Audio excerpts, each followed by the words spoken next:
Hello guys! Welcome back to my YouTube channel!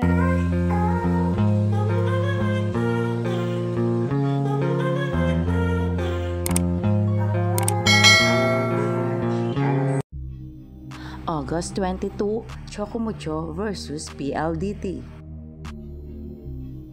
Win or go home na nga ba ang Choco Mucho? Crucial ito para sa Choco Mucho dahil sila ng Farm Fresh ang maglalaban para sa last quarter. Para makapasok ang Choco Mucho, kailangan nilang manalo kontra PLDT. Kapag naman ang PLDT ang nanalo, Farm Fresh ay pasok sa quarters.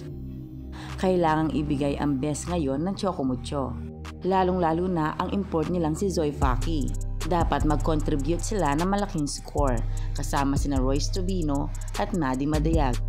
Malaki din ang paghahanda ngayon ng import ng PLDT, pati si Erica Santos at Joy Baron. Kaya crucial ang game nila ngayon.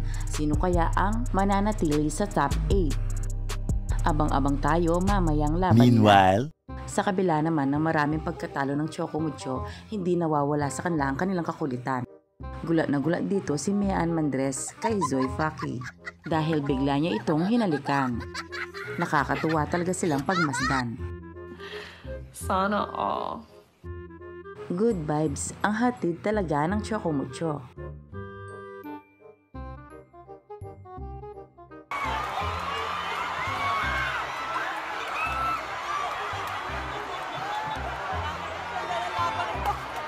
Walang sister couple.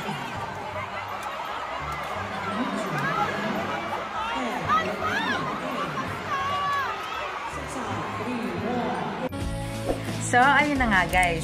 Kung nagustuhan mo ang video nito, huwag mo naman sanang kalimutang mag-like at mag-subscribe. At pakipindutin mo na din ang notification bell para lagi kang updated sa aking mga videos. Thank you! Bye!